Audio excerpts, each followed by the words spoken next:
one of the foundation for the whole class that I do, and I hope that you guys can visit with us next month, and so that way you can really get the whole flavor. If you remember, we didn't send any reminder to people because I thought they would already move this, you know. So one of the things that I did back in 2009, I just went out on the street and I started to talk to people about happiness. And the whole idea was to shift people's mind from all the negativity into something positive. It wasn't supposed to be what it turned out to be right now. It wasn't like I was trying to do research on happiness or anything at all. It was just if I could shift one person's mind from all the negativity to positive, then I was fine, you know. But then as I start to do it, I start to realize, wait a second, happiness is a little bit deeper than I thought, you know? And so then that's when I converted into interview. You know, I started to do research and in the process, I end up interviewing over 1,000 people. And when you talk to over 1,000 people on one subject, you have no choice. You have to learn something about that subject, you know, because you heard from all kind of people. I think I interview people, you know, in the US. I interview people in Europe. I interview people in China. I interview people in Africa, you know. And so in that period, because of my travel, I end up interviewing people from different culture. And so that you start to draw a similarity and you start to see the differences, you know. But the biggest takeaway for me was that I realized when people just focus on happiness as an emotion, they are completely powerless.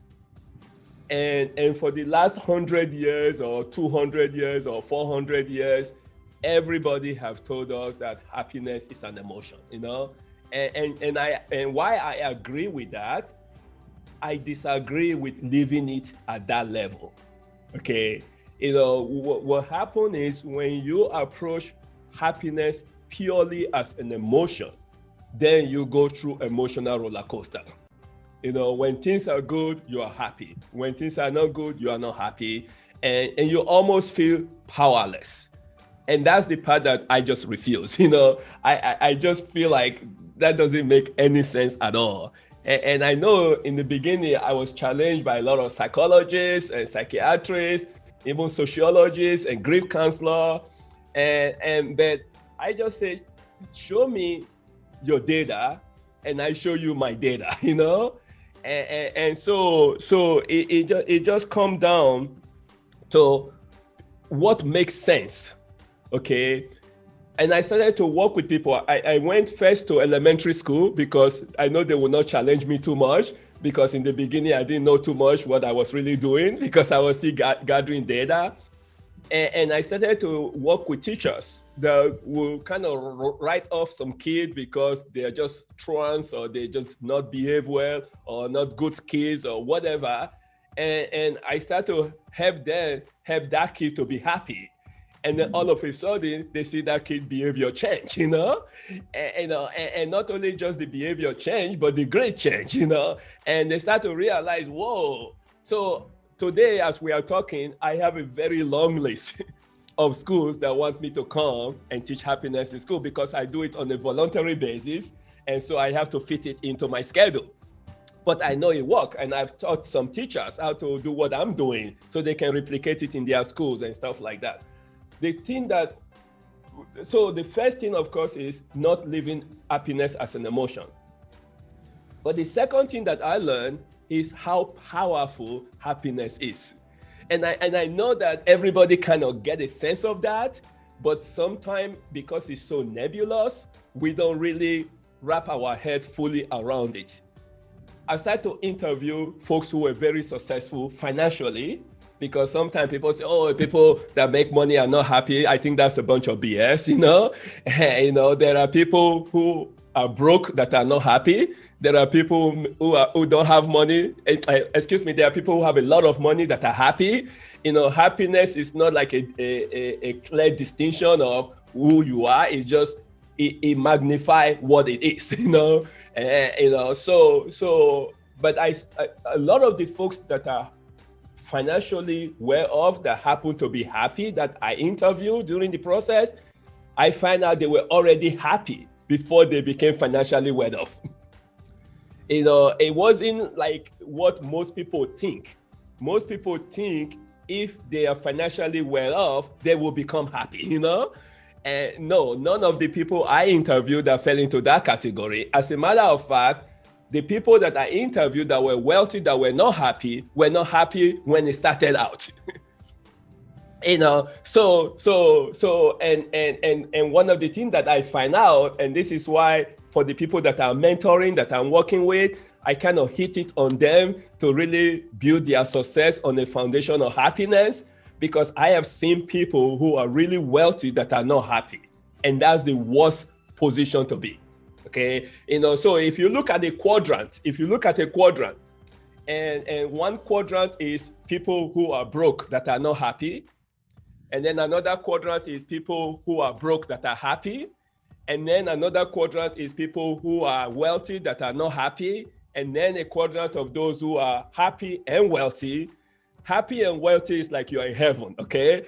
I don't care what anybody else say, okay? If you are wealthy and you are happy, you are in heaven, okay? If you are unhappy and you are broke, you are in hell. Okay, I'm just trying to be very dramatic with my identification of it. But if you are broke and you are happy, you are okay. and then if you are happy, if you are broke and you are, if you are wealthy and not happy, you are in hell. And I'm not saying this very loosely. This is having talked to people that are in each of those quadrants. Okay, a person that is broke and not happy can say, you know what, I'm not happy because I am broke, even though we know that's not the truth, but at least they can hang on to that. If you are wealthy and you are not happy, there's nothing to hang on to because there is no reason. There's nothing, So you start looking at everybody weird. You think everybody is after you because of your money. They're doing everything. Even if they are trying to help you, you say, oh, they're just trying to help me because of my money. Everything is tied to money. It's not good. So what I try to tell people is move to the middle quadrant, move to where, you are happy and you are financially okay, and that's a really cool thing. It doesn't have to be a lot of money. So that's kind of all I say about money, because people ask me that question all the time, about money and stuff. Then there is a study that I came across, and I think it was done jointly between a US researcher and a Canadian researcher. And they said that when you get to like 5,700, now this is so many years ago, so I'm sure they will adjust it for inflation. But if you get to like $5,700 a month, then the amount of money you make don't have any direct impact on your level of happiness. Okay, as a matter of fact, it could start to have a negative impact, if you were thinking that the more money will make you happy, then the more become making you more unhappy. So they said that once you've taken care of the basic, you can feed yourself, you can live in a place you want to live in, you can clothe yourself, you have a little bit money tucked away, so you have a peace of mind for the rainy day, then money by itself doesn't have no impact on happiness anymore. But here is what I find out, is happiness always have impact on your success. Okay, if you happen to be just happy person, you are better off in a lot of ways. You are more resilient when something bad happens to you if you are a happy person. You are more creative when you are working on a project if you are a happy person. You are more productive if you are in a team, if you are a happy person. So the quality that happiness brings is so much that this is why I'm so passionate in helping people to be happy, because even let's say you're a happy person for a long time and life throws you a curveball and you become depressed. You don't stay depressed if you're a happy person, because your default is happiness already. So you're going to deal with what life gave you, and then you're going to move to your happy self, So with all of that said, let's focus on how do you become happy? and how do you stay happy? Okay, so for me, by far, the number one way to increase your happiness is gratitude. Now, when I say gratitude, I am not saying gratitude when everything is going good. Okay, I'm saying gratitude even when things are not going well. And I think that's where a lot of people cannot separate it. Because if you just focus on gratitude when things are going good, then you are not working on your happiness muscles, you're not strengthening your muscles. So, but when you can find gratitude when things are not going well, now you are a happy person, because that means your happiness is consistent. Your happiness, you don't have any contingency on your happiness. But we're going to come to a contingency in a little bit, but let's just talk about gratitude for now. So there is a study that was done where if a person just write down one thing or two things, and I challenge you to get it to like three things, okay? But if you just write only one thing down that you are thankful for every single day, and you are consistent, and you do that for a 6-month period, you will raise your level of happiness by 10%.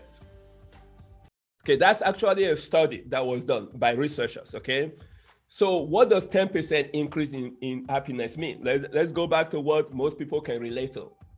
Let's say we are on Monday today. Monday, you came to work today and your boss pulled you aside and say, hey, let's have a conversation. At first you think it's bad news, okay? But he said, no, it's not bad news, okay? And then he said, well, we appreciate what you've been doing. You've been wonderful. You've contributed a whole lot to our growth and all this kind of stuff. As a result, here is this envelope. So they give you an envelope and you open up the envelope and and what you see in it just double your salary, okay? That level of happiness that you feel, is the kind of happiness you are when it's a 10% increase. Now, here is the difference though, okay? The major difference is when you get your paycheck double like that, it's only for a temporary period, the high you get, it's like the high you get when you win a lottery. It's only temporary. And then it starts going down from there, okay? Unless somebody double your pay next month or double your pay 2 months from there, or double your pay 3 months from there, which we all know doesn't happen. You don't win lottery every month, So the difference between acquiring a 10% increase in happiness through gratitude is that it stays there for 2 years. Versus if your pay was double, you are there for maybe a couple weeks and then you are back to your normal self again. So we want to acquire our level of happiness in a gradual way that get to stay there for as long as it can. Okay. Now, if that makes sense, guys, I want either a thumbs up or raise up your hand or something, so that I know that we are on the same wavelength here. Okay. All right, cool. All right. Okay. So what we want to do is raise your level of happiness in a way. Now, here is the difference though between the gratitude and the money part is a lot of the things that we are thankful for doesn't cost any money. Now, one thing that I share with people, especially those who are going to use some kind of software to track their gratitude, don't copy and paste. Don't repeat the same thing over and over again. I know that, your kids make you happy, but it shouldn't be your kid making you happy every single day, okay, that you are writing down. So the whole purpose of the exercise is that you need to look at the little things that make you happy, because there are more little things than there are big things. And you really never run out of the little things. So if you are used to doing that, what you are essentially doing is that you are actually reprogramming your brain to now be used to life in the way that you recognize it. When you hear people say, smell the coffee, smell the flower, because some people are so in rush, so busy, they don't have that time. Gratitude allows you to smell the flower, but it allows you to smell the variety of it. over a period of time. So that's number one thing that I really share. The second thing, very closely to gratitude, you want to raise your level of happiness. Oh, and by the way, there is also a study that shows if somebody was kind of depressed and they practice this gratitude over this period of time, most of the time they get out of depression. Okay. And again, we're going to talk about a depression in a little bit. All right. So the second thing that I really emphasize when it comes to increasing your level of happiness is being of service to others. Okay, volunteer. Folks, I cannot overemphasize it. When people go to volunteer, they actually think that they are going to help the organization or the person that they are volunteering for. And why that is true, but the fact that they are also helping themselves is also a very big input there. And I know that most people don't go to volunteer and say, oh, okay, I'm going to go volunteer because I'm helping myself. No, nobody does that, okay? But psychologists have proven that the reward you get for volunteering is just as high as the person receiving what you are volunteering for. So if that's the case, then when life throws you a curveball, one of the things you need to do is go find somebody to volunteer for. Go find some organization to volunteer for. And another thing it does is it takes your mind away from what is going on. So instead of you repeating over and over and over and over what is going wrong in your life, the moment you are service to others, you are removing yourself from the equation. You don't have time to be thinking about you anymore. Now you are thinking about others. That gives you a mental break of whatever is going on. Because we know how the brain can play games with us.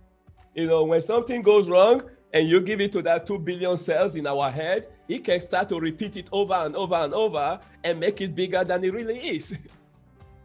But that moment that you're of service to others gives you that break. And it also allows you to really appreciate. I'll give you a quick example. There was a lady, she woke up one day and she was paralyzed from the neck down. Now, there is a kind of a disease that they call it, that affect your brain, and so of course, the first few days she was bitter, she was mad, she was like, why me, and she went through all kind of stuff. But she was fortunate enough to one day realize that, wait a second, one of the way I can deal with this thing is to be of service to others. So she looked up places where people have the same situation, and she went and volunteered. And people started looking at her weird, like, wait a second, you're going through stuff and you are coming to volunteer? That doesn't make any sense. And she said, no, it makes me happy if I can help somebody figure out what they're going through. And she kept doing that, and she kept doing that. And when I met her, she was walking again, okay? And of course, the doctor thought it was miraculous because she was not supposed to walk again for the rest of her life, And so they were wondering what happened. They tried to do a neuro analysis of her brain and all this kind of stuff. And she said, no.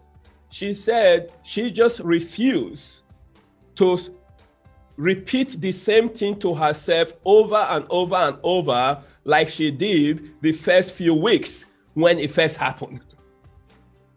And essentially, she was able to reverse a situation that every science said can never be reversed. Now, for me, it didn't come as a surprise when she was talking to me, because I know that's what happiness does. That's the power of happiness, because it allows you to rewire your brain in a way very few things can. So when you are dealing with a situation, especially a very tough situation, find a way to remove yourself from that. And one way to do that is by being of service to other people, especially people who are going through the same situation, like you are. Now, the third thing in terms of raising your level of happiness, and this is my favorite of all. Now, gratitude is great, volunteering is great, but this one, folks, is a little bit tougher, but to me, it's also the most powerful. And that is recognizing that you have everything that you need to be happy. Now, I didn't say everything you want, okay? I said everything you need to be happy. You don't need a single thing more to be happy. Zero, none. And the moment you can understand that and fully comprehend it, there's a level of contentment that comes in that increases your level of happiness. Now, don't get me wrong. I am not saying that you shouldn't have dreams, a really big dreams, okay? And I am not saying that everything is going well for you, that you have no issue at all and stuff like that. No, no, no. I am saying that you have understood the universal phenomena that as a human being, you don't need anything more than where you are to be happy. And once you grab that concept, what you've done is you've actually eliminated contingency from your life. Okay, I said I was going to talk more about contingency earlier on. Contingency hold people back in a way that is mind-blowing. The moment you start to put contingency on your life, that's when you start to reduce the level of happiness in your life. And I know that it's easy to say this, but the truth is, it's very hard to not do that. And that's where you have to really guide yourself and guide your happiness.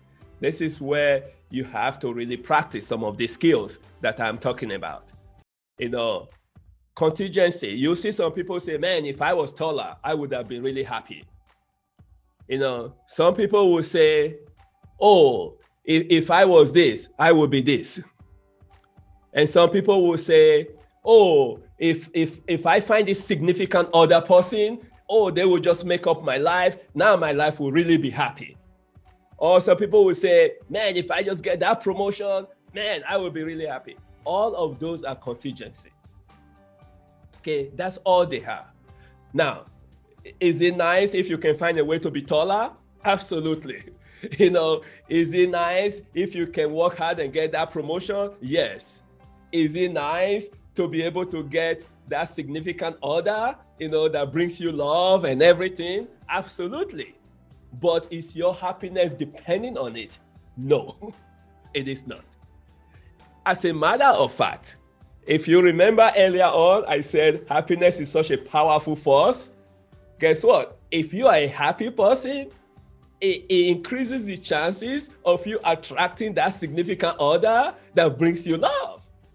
Okay, because if you are not happy, nobody want to hang around you. They want to run away from you, okay? Nobody want to come and feast you, nobody's going to say, okay, I know you are not happy, but hey, if I become your boyfriend or girlfriend, I'm going to make you happy. No, that's not going to work.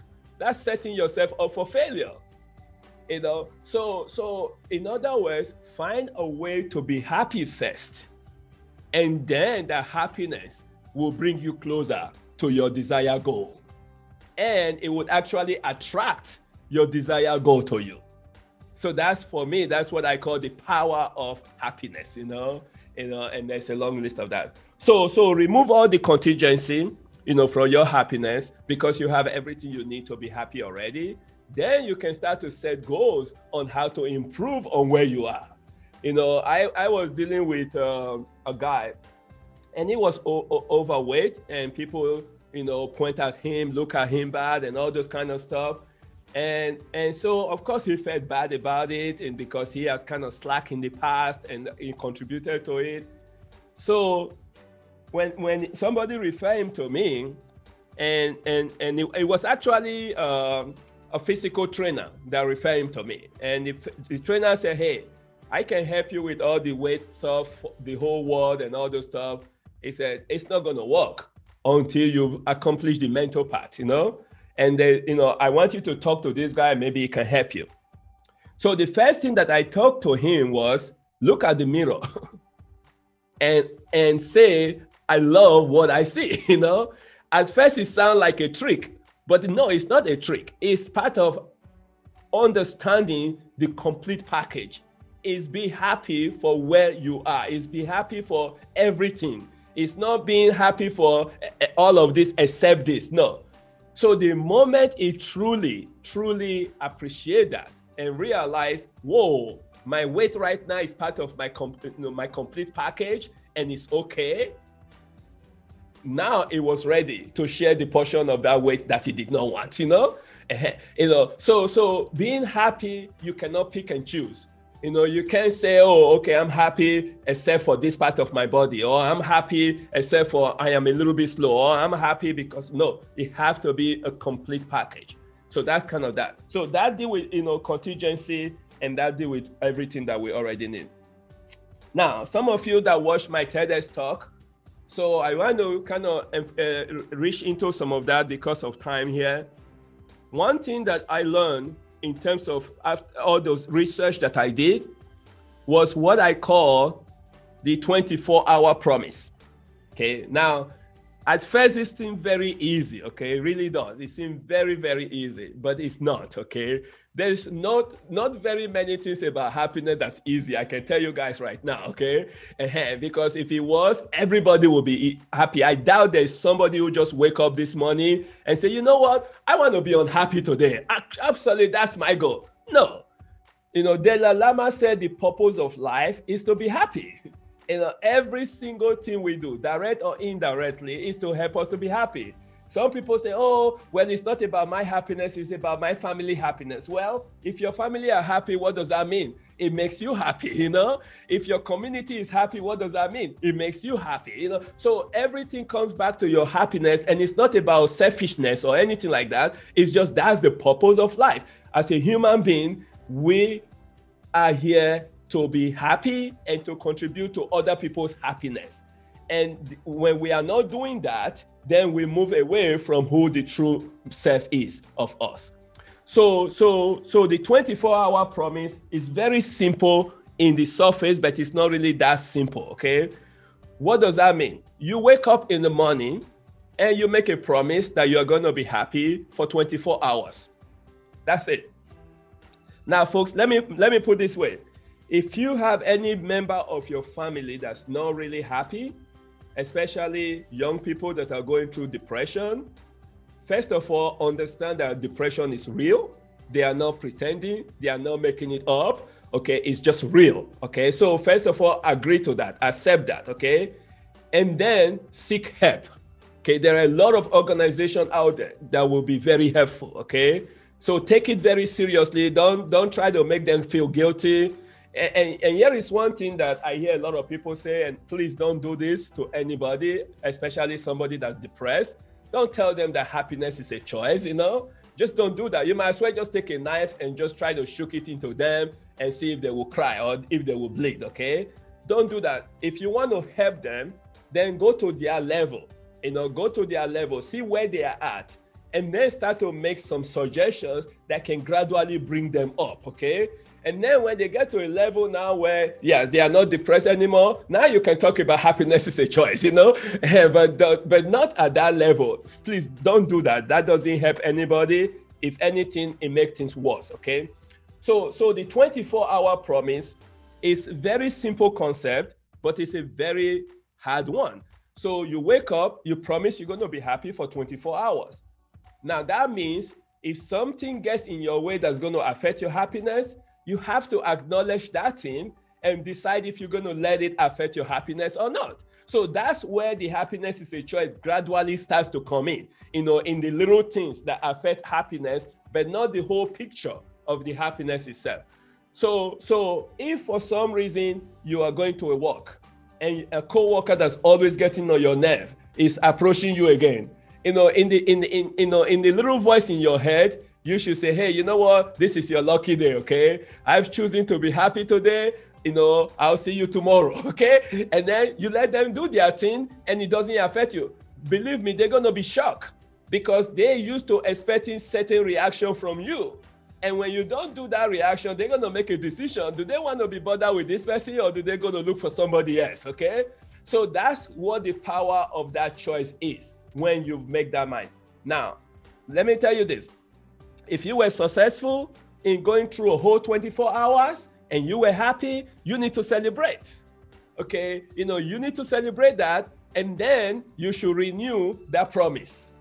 Okay, now when I say celebrate, I don't want you doing fireworks celebration, but do a little celebration because you still got some work to do. Okay, but learn to have daily success and daily celebration. Okay, you have to do that because you want to reinforce that habit.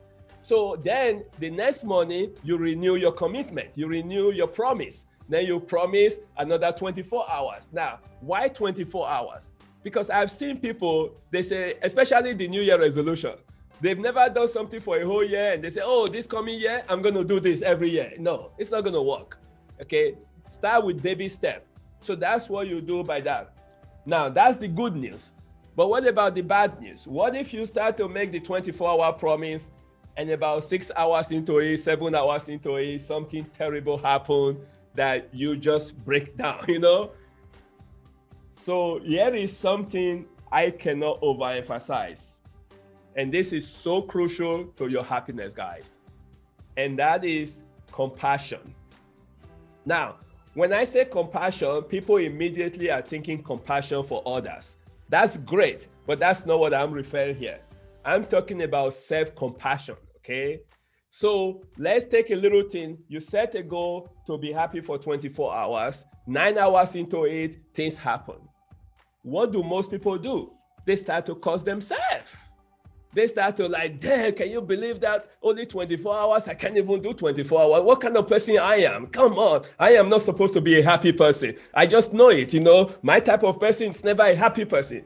Folks, that's not a very good thing. Because you ain't going to be happy like that. So instead of going that route, have a little self-compassion, have a little self-talk, just like you're talking to your best friend. If your best friend was to come to you and say, you know what, I have promised myself I'm going to be happy for 24 hours. First of all, you'll be happy for them. But if they come back to you and say, man, can you imagine the terrible thing that happened? 8 hours later, I couldn't even keep it. You're not going to say, oh, you again, what kind of person are you? No, you're going to be nice to them. You're going to be encouraging them. You're going to be telling them, don't worry about it. Just do it again. So that's the same way you should talk to yourself. If you could not do it, have a little self-compassion. Talk a little bit positive to yourself because that self-talk is positive. It's very powerful both ways. If it's positive, it's powerful. If it's negative, it's powerful. So get into the positive self-talk, especially when you are trying something new and when it's challenging, when it's tough. Don't beat yourself. Don't beat yourself to the point where, if somebody was around you, they want to call 911 on you, Don't do that. Be nice, okay?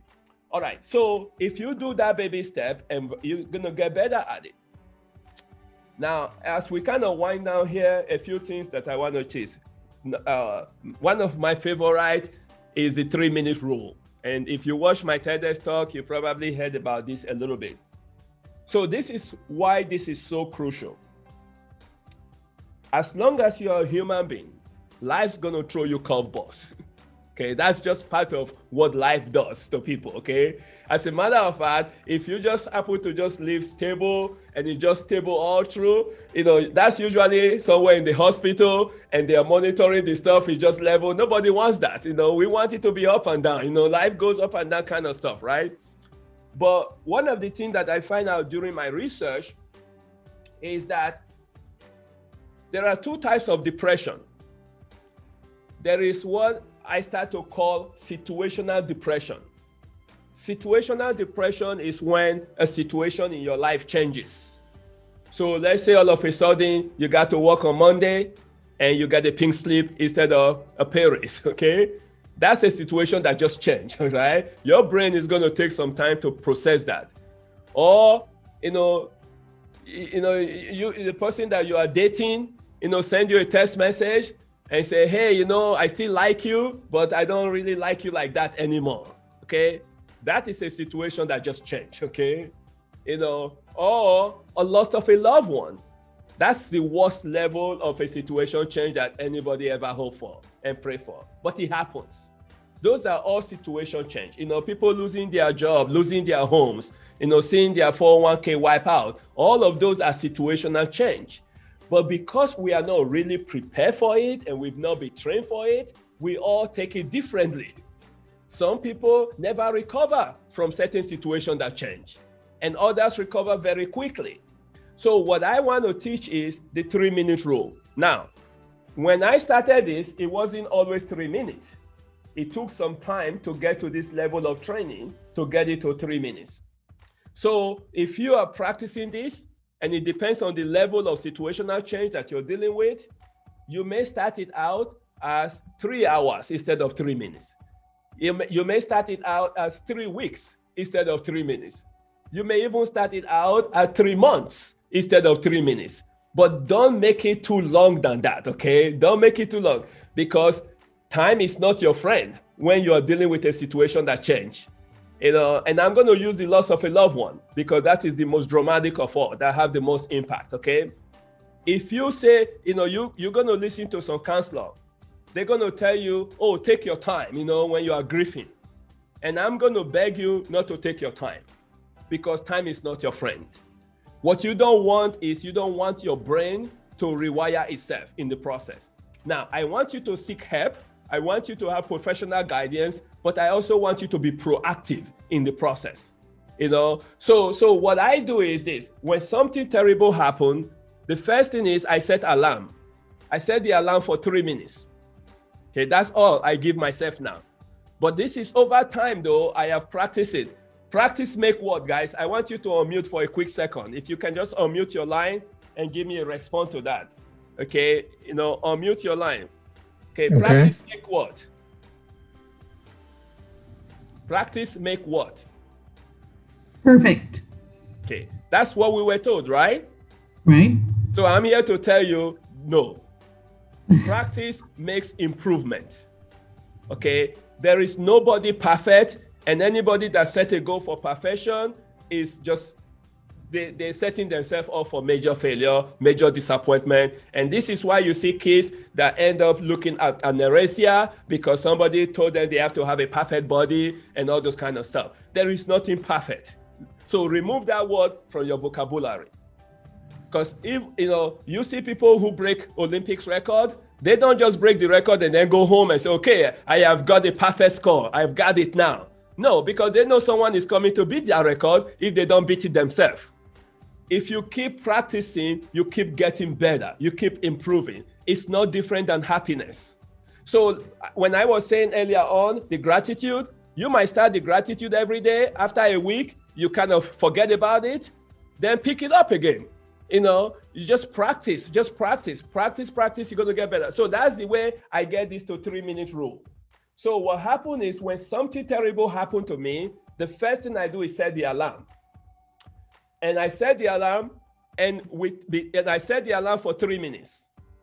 Within that 3 minutes, I want to go through all kind of emotion that situation detects, okay? Because as human being, if you try to deprive yourself from going through those emotions, you're just setting yourself for a major failure, okay? You're setting yourself for a major blow up. And a kid, please, listen to me here now, since you're the only guy that's here. The whole idea of men don't cry, that's a bunch of BS, okay? Because men might not cry on the outside, but they cry on the inside. And when you cry on the inside, it's worse because you are not even allowing the tears to do their magic, to do their miracle, So when you cry and you shed tears, there's a relief that comes with that, when that happens. But if you deprive yourself of that, then you just bottle it in. And then one day, small thing will happen and you blow up. And people say, wait a second, not that little thing. No, because it's been building up to that point. And you don't want that. So for me, when I set that alarm for 3 minutes, I'm going through all kinds of emotion. If I want to cry, I'm going to cry like a baby. If I want to scream, I'm going to scream like the hell is going to fall down, I'm going to do whatever I need to do. I will not do two things. I will not hurt myself, and I will not hurt anybody else. If you keep that guideline, then as human being, go through whatever emotion. And then once my alarm goes off, that's it, guys. I know there was a psychologist that was questioning me one time, and he said, "Oh, human beings don't turn off like that." I say, "Well, human beings don't play basketball like LeBron James, okay? Human beings don't sing like Pavarotti, human beings don't do certain things at certain level, but they do because they train to that level. I have trained myself in happiness to that level. As a matter of fact, I joke with a lot of people, but I'm also serious when I say this. I try to be unhappy. It does not work. It really does not. I mean, it takes me more energy, more effort, even more frustration to try to be unhappy than to be happy. That's what training does. It's like telling LeBron James to throw a basketball and it will not go in. No way. It will try harder for it not to go in than for it to go in, So that's what taking happiness as a skill can do for you. Once you start to move it from pure emotion and you start looking at happiness as a skill, and you start analyzing all those skills we talk about, the gratitude, the volunteering, the knowing that you have everything you need, the 24-hour promise, the 3-minute rule, you start to get yourself to a level where, number one, most things doesn't bother you anymore because your level of happiness is so high. Number two, if it does bother you, you can get back to your default position, which is your happiness, very quickly. So all of a sudden, you are happy all of the time, not most of the time. You are happy all of the time. So what I do with the 3-minute rule is once the alarm is off, boom, I want to find my happiness. I want to find my happiness. And it's a conscious decision at that time. I want to find my happiness because I know that whatever just happened that threw me that curveball, I can deal with it better when I am happy than when I am not happy. As a matter of fact, if I am unhappy and I stay unhappy, I'm going to make the situation worse before it gets better. And so if you are just starting this, find somebody that you trust, somebody that trusts you too, and say, hey, you know what? Life is going to be tough from time to time, okay? But if life throws me a curveball, can I have you hold me accountable to getting happy really quickly, And don't buy into any BS I will tell you that I'm going through. If you do that, folks, I'm telling you, you can be happy 24/7. And just very little things as we close. I know we didn't start quite on time, so if you guys want to leave exactly on the hour, let me know. But if you want to stay a few minutes extra, I'm happy to kind of do a few minutes extra here because of the time. So a few things, though, that help you to stay happy is like the number of sleeps you have. How many hours of sleep do you have in a night? I remember as a younger person, I was one of those people that used to brag about it, that, hey, I am operating on 4 hours sleep the last 24 hours. So I'm operating on 2 hours the last 4 days, it used to be some kind of bragging right, and who is operating on the less amount of sleep. Or you hear entrepreneur, man, the last 16 hours, man, I have not slept, or the last 3 days or 4 days, I have not slept. It's almost like a badge of honor. Folks, what you're doing is you're gradually killing yourself. That's why you see some people, they get to a certain age, they just drop dead, because they have not given their brain time to clean up. Okay, the brain needs time. It needs that 6, 7, 8 hours to clean all the garbage you pick up during the time you were awake. And you clean it up, and then you get you prepared for the next day to pick up more garbage, But if you just go non-stop, not sleeping, then it doesn't have time to clean that garbage. It just pile up, and then all of a sudden the person is having stroke or the person is having something or whatever. Give yourself some time to recuperate. Whatever you're trying to accomplish, if you cannot accomplish it in 16 hours that you are awake, if you get to sleep for 8 hours, then that means you are not efficient, that means you are not effective. You need help in time management. So get some sleep, get a good sleep, okay? The other one is eat right. We already know this. Oh, by the way, going back to the sleep, if you have little kids, those of you who have baby or grandbabies, how does the baby feel when they don't sleep? Even though they're the one that did not want to sleep, but when they don't sleep, how do they feel? They feel cranky, What makes you think adults don't feel cranky, if you don't sleep? So it's the same thing, it's the same biology, that operate. Okay, so we go to food. Eat right. I'm not asking you to be a nutrition freak, I'm just saying eat right. Because there are certain food that put you in a happy mood, and there are some that put you in unhappy mood. Now, I'm not asking you to go and eat ice cream all day, and see if it will put you in a happy mood. There are consequences to that. But just eat right and be light. When you are light, you're going to be happier. When you are heavy, you're going to be less happy. That's just simple, calorie gains, okay? Okay, so that's nutrition. The other part is exercise. Again, I'm not asking you to be a gym freak, but I'm just asking you to work your heart, okay? Because your heart pumps blood to your system, and the system pumps blood to your brain, and your brain has enough oxygen, your brain is happy. And so if you do enough of those exercises, your brain is going to be happy, and you are going to be happy. Even if it just means if you are zooming too much, get up and stand instead of sitting, I remember when I was going to school back in Nigeria as a little kid, a little boy in Nigeria. Now, we did not have no treadmill. We did not have fancy track field. We don't have no gym or any of those stuff, okay? But one of the things that the teachers do have, they realize as young kids, if they don't burn our energy, we are going to be restless, okay? So what do? They make us line up in front of the classroom before we can go into the classroom. They make us line up, and then they make us run on the spot. Okay, and they say there is fire on the mountain. Run, run, run, run, run, run, run, run, run, run, run, run. Now we will be running on that spot.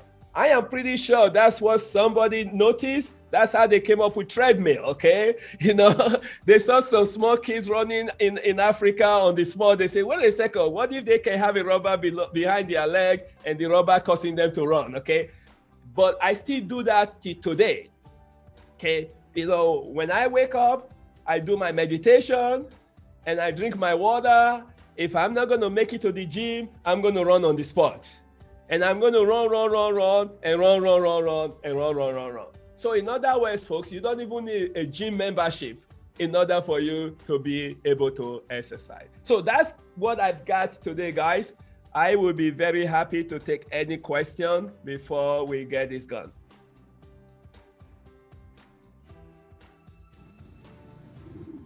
Thank you very much. Unfortunately, I do have to go, but I really, really appreciated your talk. Thank you.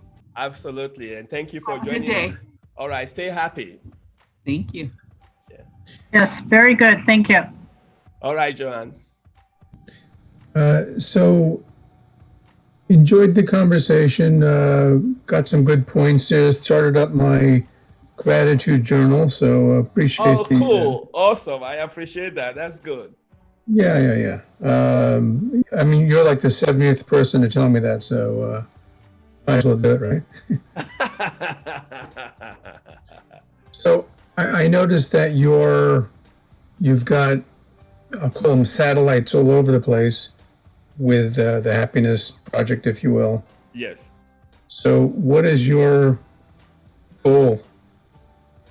So I have two goals. On a personal level, I want to truly move the narrative from happiness as an emotion to happiness as a skill.